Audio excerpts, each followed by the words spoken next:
Bonjour à tous et à toutes, bienvenue dans ce journal JDR de mars 2024 dans lequel je vais vous parler de mes petites réflexions du moment. Je pense que ça va être un peu plus court que d'habitude, il y aura moins de sujets abordés parce que en ce moment j'ai 3 campagnes qui se chevauchent, c'est un peu le bazar. J'ai pas le temps de beaucoup réfléchir, de beaucoup lire tout ça. La période n'est pas propice, mais j'ai quand même des petits trucs à vous dire. Je vais commencer par vous parler un petit peu de la suite de ce qui arrive sur la chaîne, tout ça. Même si pareil, j'ai encore un petit peu de flou à ce niveau-là, on va voir là où la pratique du jeu de rôle va nous emmener, puisque c'est ça le but, vous partager des trucs pratiques autour du jeu de rôle. Puis ensuite, je vais vous parler de mon jeu du moment dont j'ai déjà commencé à parler un petit peu, à savoir Tokyo Otherscape. Mais bref, parlons peu, parlons bien. Donc, concernant la chaîne, déjà, j'aimerais remercier rapidement les tipeurs. Des fois, je le fais en fin de vidéo, des fois, je le fais en début de vidéo, des fois au milieu de vidéo. Là, on va le faire tout de suite. J'aimerais remercier les tipeurs parce que ça fait plaisir d'avoir du soutien, les amis. C'est pas évident aujourd'hui, je pense, de se rémunérer un petit peu quand on crée des vidéos sur YouTube qui en soi sont gratuites. En fait, on est souvent contraint de créer autre chose à côté, alors que moi j'estime que en tout cas j'essaie de produire quelque chose qui a de la valeur, mais on est habitué à la gratuité sur Internet, et il serait facile d'aller dans créer des trucs exclusifs pour créer des trucs exclusifs, ce que j'ai pas envie de faire, et donc ça fait plaisir qu'il y ait de plus en plus de monde qui soutienne tout simplement le travail qui est fait sur la chaîne, donc merci à vous, il y en a encore eu des nouveaux ce mois-ci. Un grand merci. Et pour ce qui est de la suite de la chaîne, alors qu'est-ce qui arrive là prochainement? Déjà, un truc qui est assez sympa, j'avoue, j'étais content. Je suis allé faire le petit café JDR chez Mathieu avec un thé de la chaîne Rollis TV. Donc c'est rigolo parce que Rollis TV, c'est une des plus vieilles chaînes YouTube françaises de jeux de rôle. En tout cas, c'est une des premières que j'ai découvertes. Donc je les suis depuis longtemps. Donc il y a quand même un petit truc un peu symbolique à aller faire ça. En plus, on a eu l'occasion de discuter avant et après l'enregistrement du Café JDR qui arrivera prochainement, je pense, en début mars. Et c'était très sympa comme conversation. Donc vous aurez ça bientôt. D'ailleurs, ça m'a un peu coupé l'herbe sous le pied parce que pendant à un moment donné, justement, comme en ce moment, je suis un peu la tête dans le guidon, je savais pas trop de quoi j'allais parler dans ce petit journal de mars. Je m'étais dit que j'allais en profiter pour faire une sorte de rétrospective complètement narcissique sur mon parcours, essayer de parler d'un peu tous les jeux auxquels j'ai joué, comment j'ai commencé le jeu de rôle, etc. Je me dis que c'était l'occasion vu que ça avait été demandé récemment sur le Discord. Et bon, maintenant, je me dis que ça peut attendre un petit peu puisque j'en parle un peu dans le café JDR de Rollis TV. Donc, on va laisser de l'eau s'écouler sous les ponts avant que je me prête à cet exercice d'essayer de me souvenir de mes plus vieux souvenirs de jeux de rôle et de tout mettre dans l'ordre alors que c'est très très flou puisque c'était il y a longtemps. En tout cas, voilà, il y aura un café JDR sur Rollis TV bientôt dans lequel je participerai. J'avoue que je suis un petit peu content, c'est sympa parce que c'est un des premiers contenus vidéo sur le jeu de rôle, donc j'ai été spectateur. Pour la suite, plus concrètement, de ce qui va arriver sur la chaîne là bientôt, comme vous l'avez vu, je commence à m'intéresser à un nouveau jeu. Alors, je m'y étais déjà intéressé il y a un an, mais là, il commence à arriver, ça se concrétise, à savoir Tokyo Otherscape. Donc, je pense que par la suite, on va pas mal en parler. Mais il y a aussi Shadow Dark, auquel je joue toujours. J'ai toujours 2 campagnes en cours sur Shadow Dark. Une qui, je pense, arrive progressivement à son terme, la Shadow March, et l'autre sur les Vikings, qui elle est plutôt à son commencement, qui sera sûrement plus courte que la Shadow March. Donc je continue à jouer à Shadow Dark, et pour moi ce sera toujours enfin jusqu'à ce que quelqu'un vienne le détrôner, ce sera mon go-to, on va dire, en termes de jeu focalisé sur l'aventure, la résolution de problèmes, le côté bac à sable pour de la fantasy. En gros, c'est c'est le donjon et dragon que j'apprécie jouer. Et donc je pense que je vais continuer à vous en parler. Notamment là, je parlerai des suppléments à venir s'il y a des nouveaux trucs qui sortent. J'en ferai le suivi parce que je suis maintenant un fan. C'est bon, ils m'ont eu de Arcane Library et du travail de Kelsey Dion. Il y aura sûrement encore des vidéos de préparation autour de Shadow Dark, mais évidemment, comme là, je vais m'intéresser à Tokyo Otherscape et que, comment dire, j'estime que je vais avoir plus de choses à vous partager là-dessus, puisque je vais être dans la découverte et la pratique de ce jeu. Je pense que Tokyo Otherscape va prendre un petit peu de place dans la suite. Alors, pour l'instant, je ne sais pas vous dire, je n'ai joué qu'une partie. J'ai lu le jeu, j'ai joué une partie. Et ça tombe, je ne vais pas accrocher du tout au final. J'en doute quand même assez fort, je suis assez hype. Après une première partie, je suis assez content. En fait, j'ai hâte de jouer la suite, mais ça va sûrement prendre de la place sur la chaîne. Donc il y aura sûrement un petit peu comme ça, ces 2 trucs qui vont se faire en parallèle. Mes expérimentations sur Shadow Dark, la découverte de suppléments Shadow Dark, de la préparation Shadow Dark, et en fait la même chose sur Tokyo Otherscape. Alors sur Tokyo Otherscape, ce sera sûrement moins de la découverte de suppléments et tout, parce que je pense pas que ça va pleuvoir, c'est pas Disons que Shadow Dark, c'est un jeu parallèle à pas mal d'autres jeux, tous les jeux de old school, etc. Tout ce grand fourre-tout culturel de jeux de rôle. Tokyo Earthscape, pour l'instant, on va dire que c'est plus un phénomène à la marge. Donc je pense pas que je vais parler beaucoup des produits Tokyo Earthscape qui vont sortir, ce genre de trucs, ça j'en doute. Par contre, il y a tout un univers à aller explorer de préparation sur Tokyo Earthscape, puisque c'est un système complètement différent et qui a un gros potentiel pour moi. Et c'est justement le sujet qu'on va aborder de fond. Voilà, ça s'arrête ici, hein, le truc de la suite de la chaîne. On va parler maintenant de Tokyo Earthscape comme sujet de fond, sujet qui me fait réfléchir en ce moment et qui me donne envie de jouer. Donc pour ceux qui ont raté des épisodes en route, voilà, il y a des vidéos avant sur la chaîne sur Tokyo Earthscape. Je vais quand même vous faire un bref récapitulatif de comment j'ai découvert ça. Donc Tokyo Earthscape, c'est un jeu de Son of Hawk Game Studio. C'est leur second jeu ou troisième jeu. Je crois qu'ils ont un autre jeu, Queers, quelque chose comme ça. Et leur premier jeu, c'est City of Mist. Donc City of Mist, c'est un jeu, en gros, qui avait un petit peu le cul entre deux chaises, selon moi. Et je vais pas m'étendre là-dessus. C'était leur premier jeu. Il était un peu entre le PBTA, Fate, différents systèmes comme ça. Mais c'était une première tentative pour eux de créer un jeu basé sur des tags.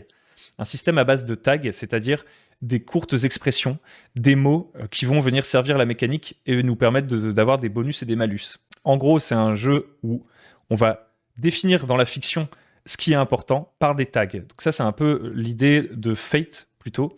C'est-à-dire que si, par exemple, on veut décrire, je sais pas, un véhicule, on peut dire qu'il est ultra rapide, ça pourrait être un premier tag, tout terrain, un deuxième tag, et blindé, ce sera un troisième tag. Et en fait, en mettant 3 petites expressions comme ça pour décrire ce véhicule, on vient de créer quelque chose dans la mécanique, puisque lorsqu'on va jeter les dés, on va faire le cumul des tags positifs pour une action et des tags négatifs pour une action, pour faire varier nos chances de réussite et d'échec sur cette action, et voir ce qui se passe ensuite. Grosso modo, c'est ça l'idée des tags qui étaient utilisés dans City of Mist. Mais dans City of Mist, il y avait aussi un truc un peu de PBTA. Déjà, il y a l'utilisation de 2d6 plus un bonus, un malus, avec à la fin du jet 3 possibilités, soit entre guillemets une complication, soit une réussite avec complication, soit une pure réussite. Et puis il y avait des moves, tout ça.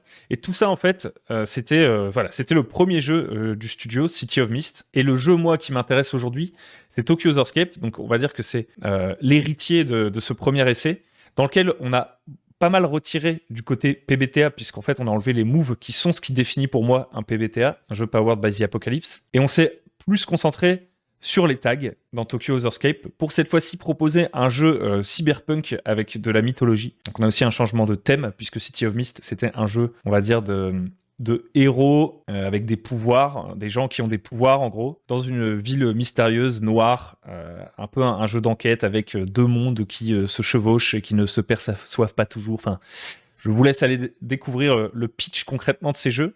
Moi, ce qui m'intéresse surtout là aujourd'hui, c'est le potentiel de la mécanique. C'est plus ça qui m'attire vers Tokyo Earthscape, parce que en fait, je vois dans le système qui est en train d'affiner petit à petit Son of Hawk Game Studio, quelque chose qui a le potentiel en fait de venir se placer à côté des gros mastodontes mécaniques qui bercent le jeu de rôle depuis un moment. Premier, c'est le système, on va dire, D20, quoi, et tous les dérivés en fait de Donjons et Dragons. En fait, Donjons et Dragons, ce qui est fort, c'est qu'il a réussi à se créer tout ce vocabulaire, en fait, à se placer presque comme un parangon de jeu de rôle. Quand on pense jeu de rôle, on pense très vite Donjons et Dragons, et quand on pense mécanique de jeu de rôle, on pense très vite au D20, parce qu'il y a 1 milliard de jeux qui ont repris ça. Ils ont, au travers de leur histoire, déjà par le fait que ce soit les premiers, mais aussi qu'il y ait énormément de gens qui pratiquent leur jeu. Le système D20, il s'est installé comme objet culturel, et aussi c'est une boîte à outils. Il y a plein de gens qui ont créé des dérivés des mécaniques de Donjons et Dragons, que ce soit roll under, roll over, classe d'armure ascendante, descendante. On l'a eu à différentes sauces, le D20, mais globalement, ces jeux, on les met un peu dans une sorte de même famille. Et à côté, on a par exemple le système à descent. Donc je ne sais pas si c'est Chaosium qui a pour la première fois proposé ce système à descent, mais qui s'est très bien exporté le descent, puisque on a des jeux comme qui, encore une fois, n'utilisent pas exactement les mêmes mécaniques les uns les autres, mais se sont inspirés les uns des autres. On a l'Appel de Cthulhu, on est en roll under sur du descent, on a Warhammer, on est en roll under sur du descent, puis à côté on a Anima Beyond Fantasy par exemple, ou encore Je sais pas si vous les mettriez dans cette même catégorie, mais moi je les mets un peu dans cette même catégorie, tous ces jeux-là. On a Anima Beyond Fantasy, on a RuneQuest, etc., qui utilisent le descent, mais sauf qu'on essaie de faire le plus haut score, je crois. Et on a une difficulté à dépasser au descent. Enfin, mais tout ça, c'est des jeux qui se basent sur ce descent. Comment on exploite ce descent? C'est quoi les bonus qu'on prend en compte? Avec vient tout ce système de liste de compétences qui baigne un peu aussi ces systèmes à descent. Puis ensuite, on a des simplifications avec des jeux comme Brigandine où on essaie de réduire le nombre de compétences. On a des réadaptations, notamment avec l'Actual Play, puisqu'on s'est rendu compte que le descent, c'est facile, c'est relativement simple à comprendre comment ça fonctionne. Donc dans l'Actual Play, on le retrouve un peu partout. Et en gros, ce descent, il y a toute une sorte d'univers qui gravite autour du descent. Vous voyez ce que je veux dire?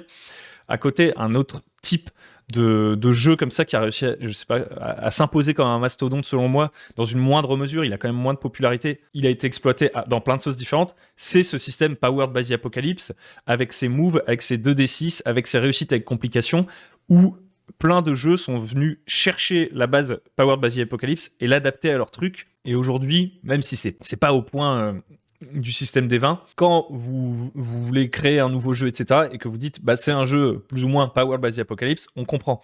Et puis petit à petit, on a comme ça d'autres sortes de blocs, de sortes de, je sais pas comment on pourrait appeler ça, une sorte de base de gameplay, je sais pas, les jeux Forged in the Dark, etc., etc. On a toute une panoplie comme ça.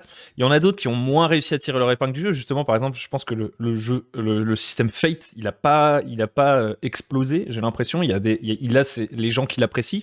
Mais il a pas réussi à s'imposer tout simplement. Mais on a voilà comme ça des sortes de grands corpus mécaniques. Je sais pas, c'est pas. Il me manque un mot là pour définir ce truc-là. Voilà. Je pense que vous voyez à peu près de quoi je parle si vous êtes comme moi à fond dans le jeu de rôle. Et en fait, je trouve que les jeux là tag-based, comme sont en train de l'amener Son of Oak Game Studio avec Tokyo's Escape, je dirais que ça pourrait, ça a le potentiel d'être un truc de ce type, quoi. Je dirais qu'avec City of Mist, ça n'avait pas ce potentiel parce que c'était encore trop le cul entre deux chaises, entre Fate et les Powered by the Apocalypse, etc. Et qu'en faisant City of Mist, ils se sont rendus compte, à mon avis, que les gens kiffaient vachement le côté des tags. Genre, les tags donnent des +1 ou des -1. Les gens ont kiffé le système de statut, c'est-à-dire qu'on traque certains états, certaines sortes de barres de progression avec une note de 1 à 6, sachant que cette graduation aussi nous donne des bonus, des malus. Bon là je pense que j'ai perdu ceux qui suivent pas ces deux jeux, mais on y reviendra dans d'autres vidéos. Le but du journal c'est de vous parler comme as, quoi. Si vous n'avez pas suivi, vous êtes perdu, je pense. Mais pour ceux qui suivent, voilà, je pense qu'ils ont compris dans City of Mist que les gens avaient kiffé les thèmes, les tags, les statuts, et qu'ils se sont dit c'est sur ça qu'on doit aller, et je pense que c'était le meilleur choix pour eux, parce que derrière, là maintenant, ils ont le potentiel, à mon avis, de créer plusieurs jeux, et peut-être, je sais pas encore, je sais plus, je crois qu'ils vont peut-être faire une Open Gaming License, mais je ne suis pas certain. Enfin, moi, je serais eux, j'essaierai d'ouvrir le système pour que d'autres viennent créer des trucs avec ce système, parce que je pense qu'il a le potentiel de venir s'aligner à côté de nos gros jeux à D100, nos gros jeux à D20 et nos PBTA dans sa propre catégorie, entre guillemets. Et ça, je trouve que c'est vachement intéressant. C'est à ne pas confondre avec les systèmes, on va dire, génériques. C'est pas la même chose. Pour moi, c'est plutôt, ils ont créé un vocabulaire de jeu de rôle, un vocabulaire de gameplay qui, je trouve, est propice à la création d'autres jeux qui auront peut-être pas exactement les mêmes mécaniques, mais ils pourraient s'imposer comme un concept que tous les rôlistes comprennent et qui va permettre une sorte de transversale entre plusieurs jeux. Parce que ce qu'il faut comprendre aujourd'hui, enfin en tout cas ce dont j'ai le sentiment, c'est que une des grosses barrières qu'ont les gens pour tester des nouveaux jeux, c'est celle de la difficulté à conceptualiser ces nouveaux jeux. Si vous avez beaucoup joué à Donjons et Dragons, etc., par exemple, ce qui peut vous empêcher d'aller explorer des nouveaux jeux, c'est de vous faire à des nouveaux concepts. J'ai plus des caractéristiques qui déterminent ma force, ma dextérité, mon machin, mon truc. Tout le monde le comprend, et tous les jeux qui l'utilisent, c'est très facile de passer de l'un à l'autre, et c'est difficile d'aller vers un PBTA quand, par exemple, on nous explique qu'on va pas devoir jeter les dés quand le MJ nous demande de jeter les dés, typiquement, mais quand un déclencheur d'un move nous demande de jeter les dés. Il faut quand même un certain temps pour se faire à ce concept, vous voyez ? De la même manière qu'il faut un certain temps, par exemple, si on était sur un jeu à grosse liste de compétences, là, type, je sais pas moi, Warhammer, où on a 40 000 compétences, pour se dire, attends, je vais aller tester un jeu OSR où j'ai plus que les 6 caractéristiques de base. Comment ça va fonctionner? Il y a tout un...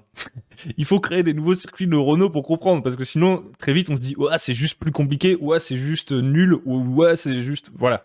Et en fait, le plus gros blocage, c'est de se faire à ces nouveaux concepts. Et je pense que les tags, les statuts, tout ce vocabulaire-là de City of Mist, de Tokyo Otherscape et du jeu à venir Legends of the Mist, ils vont être difficiles à appréhender dans un premier temps, mais ils ont le potentiel de devenir le vocabulaire commun de plein de jeux et de créer une transversale entre différents jeux, littéralement, et pas que les jeux de Son of Oak Game Studio.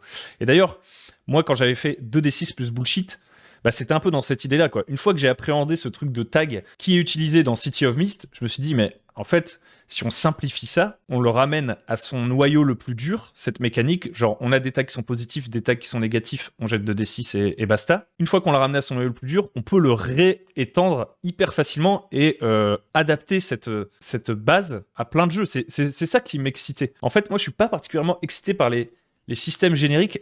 J'aime beaucoup, en fait, quand on arrive à une sorte de, je sais pas comment dire, un tout petit bout essentiel de mécanique de jeu de rôle et qu'on se dit, ouah, le potentiel de ce truc pour faire 1 milliard de choses différentes. C'était ça qui m'a vraiment excité avec 2D6 plus bullshit, qui m'excite avec Tokyo Otherscape et tous ces jeux-là. Et j'espère qu'ils vont réussir à se démocratiser, ces jeux, parce que je trouve qu'ils ont le potentiel d'aller s'aligner à côté du D20 et tout.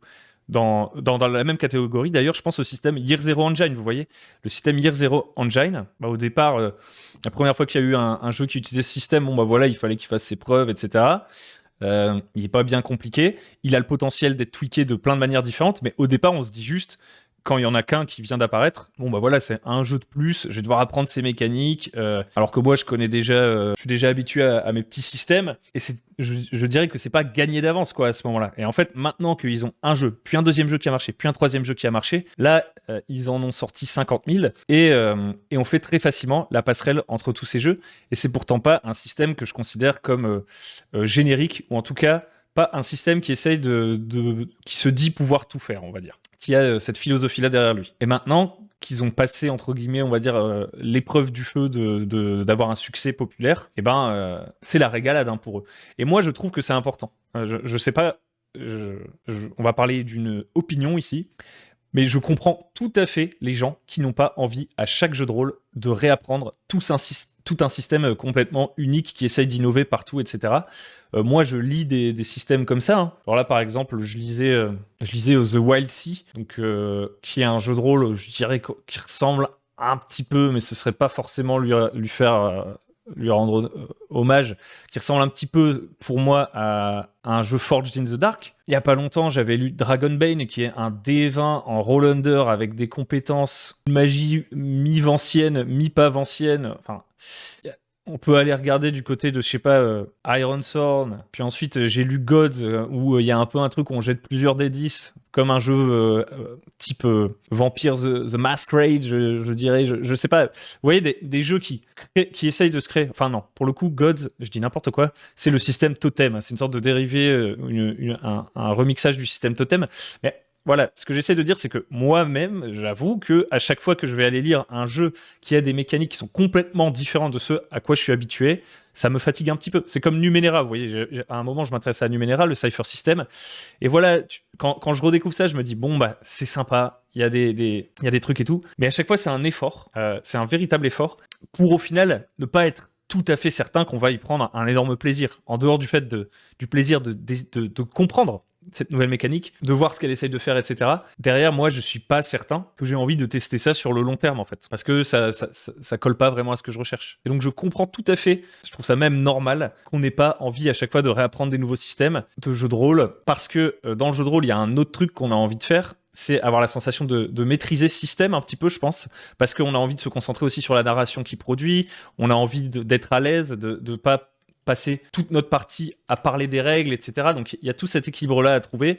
Contrairement à un jeu de société où en fait le plaisir qu'on va y trouver, ça va être un plaisir presque purement mécanique / compétitif, etc. pour pas mal de jeux de société, où en fait finalement jouer à un nouveau jeu de société à chaque fois, ça peut être cool, entre guillemets. Dans le jeu de rôle, pas nécessairement, parce que le jeu de rôle, il a un petit côté... moi je le vois comme ça, la mécanique du jeu de rôle elle a un côté outil pour essayer de faire quelque chose, mais à la fin ces outils en fait ils nous servent à être créatifs, et on n'a pas forcément envie d'être mal à l'aise ou en tout cas pas confortable du tout quand on va jouer notre première partie de jeu de rôle, en particulier quand on a peu de temps pour y jouer. Et donc tout ça, ça explique que chaque jeu de rôle ne puisse pas sortir avec sa mécanique propre et faire un carton. Clairement, c'est pas possible. Pourtant, je trouve que Tokyo Horror Escape, voilà, j'essaie de boucler un peu sur ce truc-là. J'aimerais tellement qu'à un moment donné, il arrive au stade où tout le monde comprend ce que c'est, comment ça marche, et que on puisse aller explorer plein de trucs avec. Je pense qu'il a ce potentiel-là. Pourquoi je vous dis ça aussi ? Parce que c'est une vraie difficulté et c'est fatigant, typiquement, pour moi, en tant que créateur, de faire des... ça ne l'est pas encore, mais ça va l'être. Vu que je prévois de faire pas mal de vidéos sur Tokyo Horror Escape, je sais par avance que ça va être fatigant pour moi parce qu'il va y avoir plein de questions. Et répondre à les questions, quand vous y avez déjà répondu une fois, y répondre une deuxième fois, puis une troisième fois, c'est relou. Et pourquoi je vais devoir répondre à ces questions ? C'est pas... alors peut-être déjà que c'est parce que j'expliquerai mal les choses, ça c'est une possibilité, mais c'est aussi que je sais que quand je vais faire des vidéos tutoriels sur Tokyo Horror Escape, il y a des gens qui vont arriver à la troisième vidéo, ils n'auront pas vu la première. Je sais aussi que tout simplement, il y a des concepts que certains qui découvriront peut-être le jeu à travers mes vidéos ne connaîtront pas du tout et que ça va être juste difficile à appréhender. Vous voyez par exemple quand j'avais fait mes vidéos sur 2D6 plus bullshit, il y avait des gens qui me disaient mais il n'y a pas de point de vie, mais comment on fait pour créer un personnage, comment on fait pour X et Y. En fait, ce qui est marrant, c'est que pour moi c'était des choses évidentes, et quand je présentais le jeu, pour moi c'était une évidence, que c'était super simple et tout, mais il s'avère que non, qu'en fait, en fonction de l'endroit d'où on vient, un système aussi minimaliste que 2D6 plus bullshit, pour certains, c'est vu comme quelque chose de lacunaire. Alors que moi, en fait, qui suis plutôt du genre à aimer bricoler et à lire beaucoup de jeux aussi, et à aimer arbitrer, à aimer inventer des trucs, en fait, pour moi, je le vois comme un méga terreau fertile et je comprends pas les questions qui sont posées. Et c'est que maintenant, justement, après avoir eu l'expérience d'essayer d'expliquer 2D6 plus bullshit et avoir fait face à pas mal d'incompréhensions et de questionnements sur comment s'en servir, que je me rends compte à quel point ça doit être difficile pour un jeu de rôle de percer quand il essaye de faire une innovation mécanique, parce qu'on peut pas compter sur le bagage des gens en termes de lecture de jeu de rôle, et il faut vraiment réussir à tout expliquer sans compter sur le fait, typiquement, que les lecteurs aient lu les jeux qui nous ont inspirés pour créer ce nouveau jeu de rôle. Par là, j'entends que si, typiquement, City of Mist arrive et vous dit bah en fait c'est un jeu un peu comme un PBTA mixé avec Fate, et qu'ensuite voilà il vous explique sa mécanique, etc. Pour certains, le jeu va être super simple à comprendre parce qu'ils connaissent les PBTA et ils connaissent Fate, mais pour d'autres, ils vont être là en mode attends, mais ça ressemble absolument pas à aucun actual play que j'ai vu, à aucun jeu de rôle auquel j'ai joué, je ne comprends rien de ce que tu me racontes. Et là, le taf pour l'auteur d'expliquer le truc, c'est vraiment énorme. Et en fait, moi je kifferais trop que pour ces jeux-là de Stone of Oak Game Studio, à un moment, on en arrive au stade où on n'a plus besoin d'expliquer ce que c'est un tag, plus besoin d'expliquer ce que c'est un statut, plus besoin d'expliquer ce que c'est X, Y, et on peut juste se concentrer sur de la création, de la préparation, etc. à partir de cette mécanique. J'aimerais bien en arriver à ce stade, mais je sais que dans un premier temps, si je fais des vidéos sur ce jeu, bah déjà, je vais avoir il va y avoir beaucoup moins de gens intéressés que par Shadow Dark. Bon, en soi, c'est pas grave. Mais surtout, on va pédaler dans la semoule, quoi. On va pédaler dans la semoule pendant un bon moment, parce que à chaque vidéo que je voudrais faire, je devrais un petit peu réexpliquer ce qu'est un tag, réexpliquer ce qu'est un statut dans Tokyo Horror Escape, réexpliquer comment ça marche, 2D6 plus quelque chose, complication, réussite avec complication, réussite. Et je vous avoue que ça me fatigue un peu d'avance, mais j'ai quand même envie d'aller sur ce terrain-là et de vous partager, moi, l'expérience de découverte et de préparation que je vais avoir sur ce jeu. Donc ça va sûrement passer par d'abord du tutoriel, des vidéos où on va prendre mécanique par mécanique, sûrement une playlist comme ça, qu'il faudra que je fasse pour expliquer mécanique par mécanique, sûrement avec un tableau blanc et des dessins. Comme ça, j'aurai au moins une base vers laquelle renvoyer les gens s'ils ont des questions. Et ensuite seulement, une fois qu'on aura passé cette partie tutoriel, je pense qu'on pourra embrayer sur de la préparation de parties, peut-être du homebrew, genre bricoler le système, parce que je pense que ça aussi, c'est un des trucs dont je voulais parler sur le côté blockbuster, enfin gros morceau de la culture rôliste. Ce qui est très stylé avec tous ces systèmes décents, PBTA, D20, Year Zero, etc., qui sont pas tous au même niveau, mais globalement connus des initiés, on va dire, c'est que quand on commence à faire du bricolage, du homebrew, du fait maison, etc., ce que je trouve un des trucs les plus passionnants du jeu de rôle, honnêtement, c'est beaucoup plus simple quand on a ça, parce qu'en fait, une fois qu'il y a ce vocabulaire commun, on peut créer notre petite règle et dire bah vas-y teste ça chez toi, et toi vas-y teste ça chez toi, apprends le truc de ce jeu et viens le mettre dans cette partie. Ah, est-ce que tu as déjà lu ce jeu, c'est un système OSR, tu peux prendre cette mécanique et c'est pas mal pour faire X, Y, etc. Ça je trouve ça ultra cool moi, et à terme j'espère que on aura un peu de ça dans du Tokyo Otherscape, etc. C'est-à-dire que le jeu va, entre guillemets, transcender son identité de jeu. La mécanique va transcender son identité de jeu. Aujourd'hui, bon, je suis pas encore à fond les mains dans le cambouis, etc.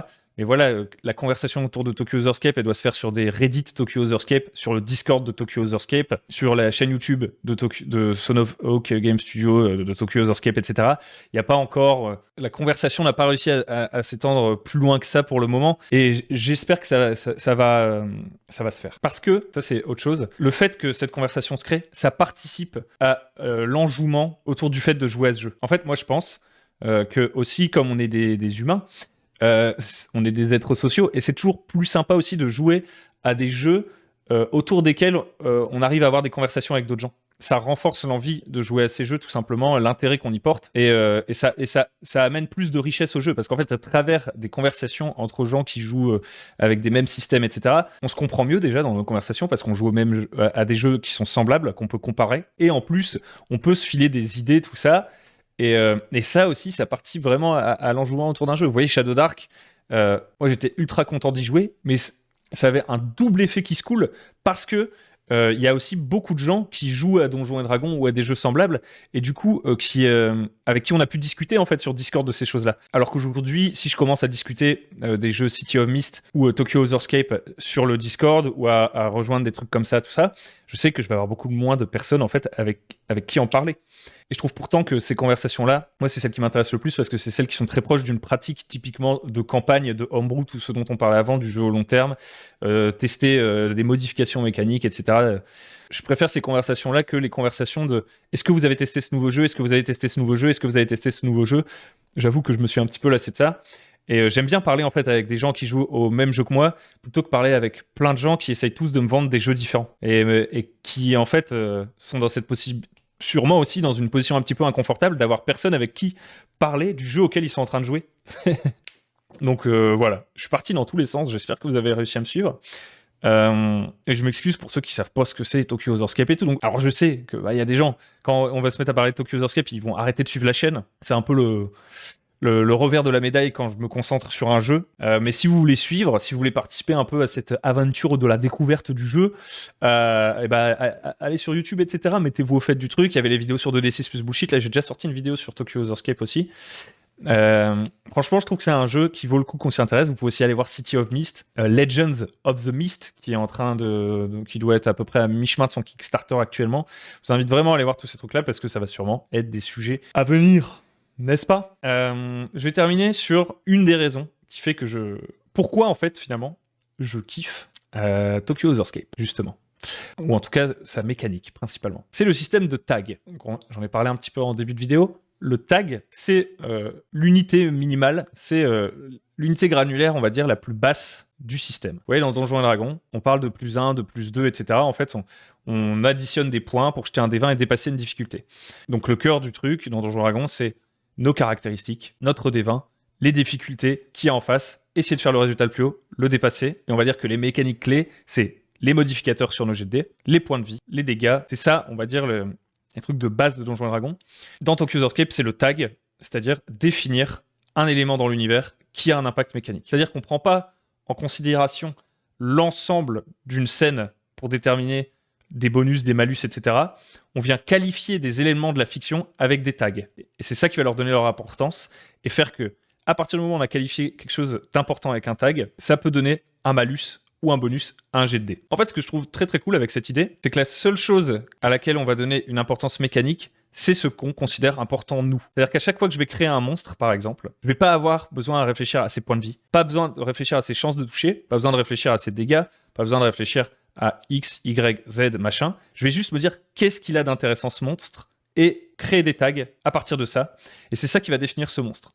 Donc déjà, je trouve que c'est une mécanique qu'on va dire qui est très simple à implémenter. Pour le MJ, c'est hyper simple. Hyper simple. Il n'y a pas de j'ai un tag plus fort, j'ai un tag moins fort. Un tag, ça me donne plus 1, peu importe ce que c'est. Que mon tag, ce soit géant ou que ce soit très grand. ou que ce soit grand.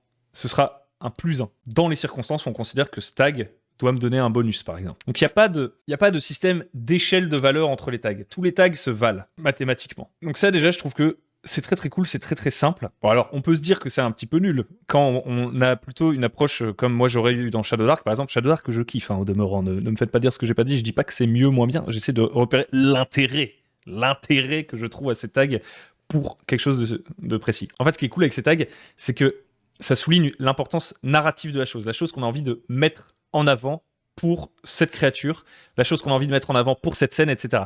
C'est-à-dire qu'à chaque fois que je vais créer une créature, j'aurai que à me concentrer sur ce que je trouve important pour cette créature. Voilà, j'aurai rien d'autre à prendre en compte. Ce qui est intéressant, c'est que si je veux que cette créature soit plus forte, plus complexe, etc., parce qu'on peut se dire, du coup, c'est simple, c'est un peu bateau, etc., si on souligne juste quelques trucs narratifs. Ce qui est intéressant, c'est qu'il y a un double enjeu, c'est celui de réfléchir à qu'est-ce qui est important. C'est là qu'il y a un monde de discussion. Il y a un monde de discussion qui pourrait se créer entre différents joueurs de ce même type de jeu. Qu'est-ce qui est important? Qu'est-ce qu'on va souligner par un tag? Parce qu'il ne s'agit plus de définir matériellement les choses. Il s'agit de les définir par l'importance qu'on veut leur donner. Et le deuxième truc aussi, c'est que si je veux qu'une créature soit plus forte, il va falloir que je lui donne plus de tags. Ça va me faire créer des créatures, on va dire, plus variées ou plus détaillées. Ça va aussi me forcer, en fait, il y a une sorte de, sans qu'on s'en rende compte, d'invitation à mieux spécifier les créatures. C'est-à-dire que quand je dis en face de toi, il y a un orc, ça porte, l'orc avec lui amène tout un imaginaire. On se dit qu'il va être fort, on se dit qu'il va être machin, on se dit qu'il va être truc. On s'en fiche un petit peu presque de savoir mécaniquement ce qu'il y a derrière. On se dit, ouais, le MJ me met face à un orc. Maintenant, si dans Tokyo Horscape, je te dis, t'es face à un orc, il va falloir que je définisse qu'est-ce qui est vraiment saillant chez cet orc et qu'est-ce qui va avoir un impact mécaniquement. Typiquement, il a sa grande hache dentelée. Typiquement, il a des réflexes félins. C'est une armoire à glace. Et en fait, je vais venir mettre comme ça des descripteurs, comme on aurait pu avoir dans un PBTA, qui vont venir ajouter un petit peu de détails à cet orc, lui ajouter une sorte d'intérêt aussi dans ce qu'on va décrire et le rendre plus unique.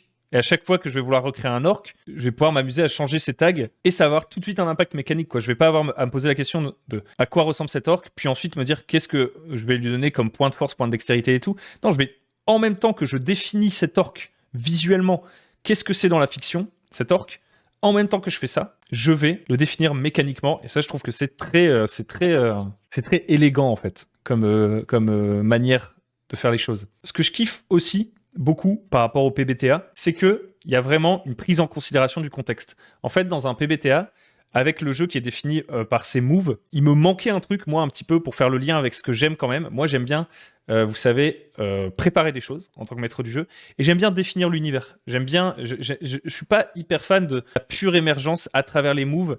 À travers les moves, il y a une histoire qui s'écrit, etc. J'aime bien qu'il y ait une sorte de... Il y a une adversité, un truc un petit peu, quand même, avec une sorte de définition de est-ce qu'il est fort, est-ce qu'il est pas fort, est-ce qu'il est machin, est-ce qu'il est truc, qui est des fois un peu plus absent dans les PBTA, ou en tout cas qui est beaucoup plus léger mécaniquement. On met des descripteurs, on met des machins dans les PBTA, mais ils n'ont pas forcément d'impact mécanique. Dans Donjons et Dragons, parfois, c'est l'inverse. C'est-à-dire qu'il y a des choses qui sont définies mécaniquement, mais qui ne se traduisent pas nécessairement bien dans la fiction. C'est-à-dire que, voilà, mon orc, il a 14 de force, mais ça ne dit pas grand-chose de lui. Il faut absolument que derrière, je le décrive. Pourquoi cet orc, il fait plus de dégâts que celui-ci, etc. Il y a des considérations, on va dire, presque purement mécaniques, parfois, dans Donjons et Dragons. Cet orc, il fait plus de dégâts parce qu'il est de plus haut niveau, et basta. Et ce que j'aime bien, en fait, c'est qu'avec ce système de tag, c'est qu'il y a une sorte de... il y a comme un lien qui vient se créer, quoi. En fait, on définit vraiment les choses dans l'univers, et en plus, ça leur donne des bonus mécaniques, et on peut faire des situations plus ou moins difficiles, etc. Dans un PBTA, il y a un petit peu moins ça. Et ça, franchement, ça, je kiffe. Un autre truc que je trouve intéressant dans les tags, c'est que ça vient un petit peu enlever une part de flou qu'on peut parfois avoir dans des systèmes, on va dire, un peu plus au doigt mouillé, au GM Fiat, comme on dit parfois, que j'aime bien aussi. Moi, dans 2DC plus Bullshit, j'y allais un petit peu plus comme ça, en mettant des bonus, des malus, de la difficulté plus ou moins à l'arbitrage du MJ.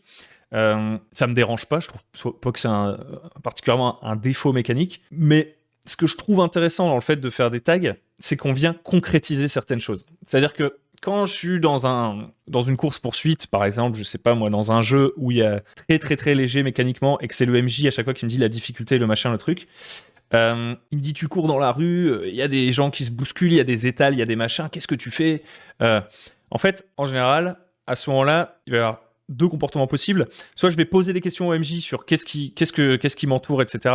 Donc ça va casser le rythme de la course-poursuite. Je peux aussi avoir la situation où, en fait, il y a très peu d'enjeux. En fait, ce que je vais décrire, ça va être surtout esthétique. C'est-à-dire, je vais dire, comme j'ai beaucoup d'imagination, ce qui n'est pas le cas de tous les joueurs, je vais m'imaginer dans ce marché en course-poursuite et je vais faire, ok, j'essaie de choper un drap pour renverser une étale derrière moi et courir, etc.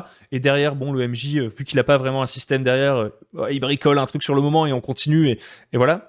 Et voilà, ça fonctionne, hein, on est d'accord. Mais ce que je trouve que viennent amener les tags, c'est souligner certains points de la scène avec lesquels je vais pouvoir interagir. Et je sais qu'en plus, je vais avoir un avantage mécanique. En venant poser 3 tags, genre une foule qui se bouscule, des étals empilées les unes sur les autres, et des cages avec des animaux, tac, tac, tac. Je décris ça un petit peu comme des tags. Bah, je sais que si j'utilise ces trucs-là, ça va me donner des bonus, peut-être. En fait, ça vient matérialiser aussi, vu qu'on va l'écrire quelque part, et peut-être le mettre devant, l'écrire sur le papier, ça vient inviter à l'interaction avec ces choses-là, en fait. Plutôt que ce soit simplement... C'est plus le même exercice, vous voyez. Je trouve qu'il y a un exercice de créativité sous contrainte un petit peu différent. Là où, si la scène était complètement floue, moi, en tant que joueur, je pourrais faire un petit peu émerger ce que je veux pour décrire mon action, ce qui est très très cool. Mais c'est un exercice, on va dire. Là, il y a un côté, il y a ça dans la scène, et ben je peux venir... comment est-ce que je vais me servir de ça? Que je sais que si je décris de manière purement cosmétique, que je ramasse une peau de banane et que je la jette derrière moi pour ralentir mes poursuivants, mais que c'est pas un tag, j'aurais pas nécessairement un bonus mécanique. Ça va peut-être rien changer à la manière d'arbitrer du MJ, etc. Là, en fait, le fait qu'il y ait des tags, tout le monde s'est mis d'accord sur le fait que ces trucs-là pouvaient donner des bonus mécaniques. Donc le MJ peut pas faire demi-tour à ce niveau-là. Moi, ça me donne de l'inspiration. Enfin, je sais pas comment expliquer. Le fait qu'on ait mis des tags dans la scène, ça nous donne aussi, pendant la partie, une sorte de vocabulaire commun à utiliser là tout de suite, sur lequel on s'est tous mis d'accord. Et ce qui est cool, c'est qu'on n'a pas fait nécessairement apparaître des chiffres là-dedans. Vous voyez, on n'a pas dit, là, il y a un obstacle difficulté 15 à sauter. Si tu essayes de pousser ce mec, ça va être difficulté 12 pour le pousser en travers du chemin, pour qu'il te laisse passer, etc. On a juste posé des mots qui définissent la scène, que tout le monde voit. Donc comme ça, déjà, tout le monde peut se rappeler qu'ils sont là en permanence pendant la scène. Donc on partage plus facilement le même imaginaire à ce moment-là. On sait tous qu'est-ce qui peut être bénéfique et contre-productif mécaniquement. Enfin, je trouve que c'est ultra efficace à ce niveau-là pour enlever du flou et augmenter aussi les choix. C'est-à-dire qu'en plus, si le joueur a envie de créer des nouveaux tags, si le joueur a envie de faire des choses différentes, le jeu ne l'en empêche pas. Il peut faire disparaître des tags, faire apparaître des nouveaux tags grâce à la mécanique aussi. Donc les tags ne viennent pas le limiter, mais les tags en fait viennent lui donner des leviers. Et ça, je trouve que c'est vraiment cool. Et donc des vrais choix. Et par vrais choix, j'entends des choix qui non seulement vont avoir un impact esthétique, comme dans n'importe quelle scène floue, j'aurais pu inventer un peu n'importe quoi ce que fait mon personnage, de ce que fait mon personnage, qui vont avoir un impact narratif aussi, comme la plupart des choix, je l'espère, dans la plupart des parties de jeux de rôle sur qu'est-ce qui va se passer pour la suite, etc. Mais qui en plus vont avoir un impact mécanique et sans qu'il y ait un gros truc méta vraiment en jeu, quoi.